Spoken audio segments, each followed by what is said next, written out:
நீங்கள் பேசக்கூடாது ஒருத்தர் மூலையில் இருந்து இந்த சவுண்ட்காரர் சத்தம் போடுறீங்க. தேவையில்லாதாக்களை வழியில் அனுப்புங்க. ஏன் வேலை இருக்கணும் மற்றாக்களை வழியில் அனுப்புங்க. மத்தியாஸ் போயிருங்க. ஓகேலாம் போய் நாங்கள் உங்களோட பேச்சு போய் இவ்வளோ இருந்துங்க. பிள்ளைகள் இவ்வளோ கஷ்டப்பட்டு ப்ரோக்ராம்னு நீங்கள் இதுக்கு கதை சிரித்து கொண்டு இருக்கிறீங்க. எவ்வளோ கஷ்டப்படுதில்ல அந்த பிள்ளை எல்லாரும். சாரி செய்யுங்கோ.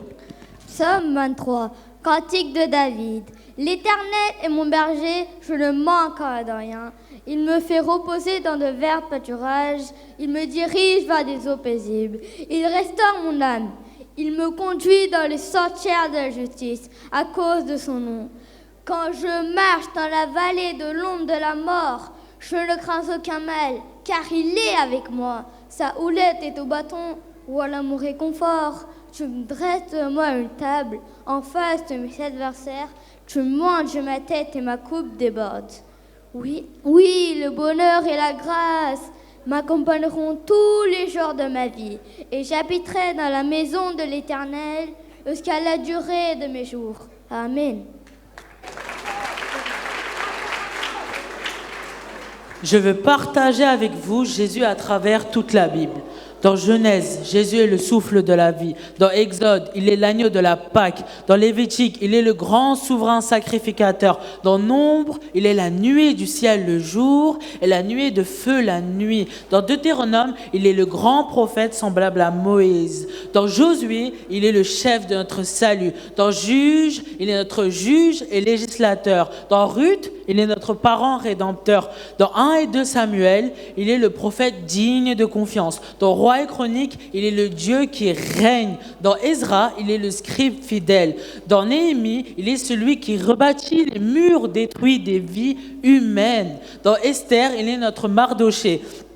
Dans Esther, il est notre Mardoché. Dans Job, il est le soleil levant et éternel, car je sais que mon Rédempteur vit. Dans les psaumes, il est l'Éternel et mon berger, en qui je ne manquerai de rien. Dans Proverbes et Ecclésiaste, il est notre sagesse. Dans les chants de Salomon, dans les cantiques de cantiques, il est le bien-aimé et le fiancé. Dans Ésaü, il est le prince de la paix. Dans Jérémie, il est le germe juste. Dans Lamentation, il est le prophète qui pleure. Dans Ézéchiel, il est le merveilleux homme aux 4 visages. Dans Daniel, il est la 4e personne dans la fournaise ardente. Dans Osée, il est le mari fidèle pour toujours marié à une infidèle. Dans Joël, il est celui qui baptise du Saint-Esprit. Dans Amos, il est celui qui porte nos fardeaux. Dans Abdias, il est celui qui est le puissant sauveur. Dans Jonas, il est le missionnaire miséricordieux. Dans Michée, il est le messager de la bonne nouvelle. Dans Naoum, il est celui qui restaure l'héritage perdu de Dieu.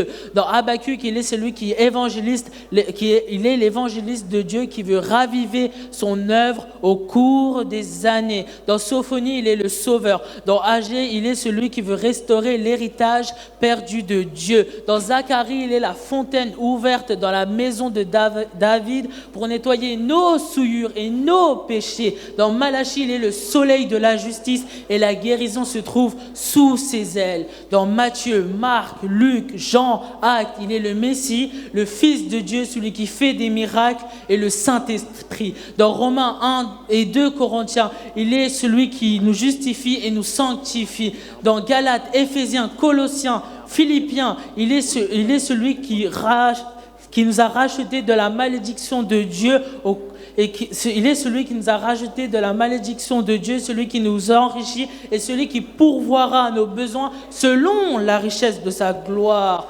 Dans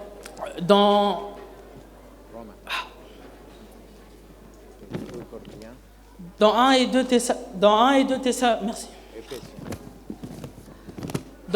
Thessaloniciens, dans 1 et 2 Timothée, dans Tite, il est le roi qui revient bientôt et le médiateur entre Dieu et nous, les hommes, ainsi que le pasteur fidèle. Dans Philémon, Hébreu, Jacques, il est l'ami plus fidèle qu'un frère dont le sang couvre toutes nos fautes, ainsi que le grand médecin. Dans 1 et 2 Pierre, dans 1, 2, 3 Jean, il est le souverain pasteur qui donnera la couronne incorruptible de la gloire et de l'amour. Dans Jude, il est celui qui reviendra avec ses myriades de saints. Dans Apocalypse, il est le roi des rois et seigneur des seigneurs. En conclusion, dans la parole de Dieu, dans tous les versets, dans tous les chapitres, dans toutes les promesses, on voit que Jésus est Dieu et le commencement de toutes choses et sera la fin de toutes choses. Il est notre Dieu, personne ne peut l'arrêter. Aucun homme, aucun politicien,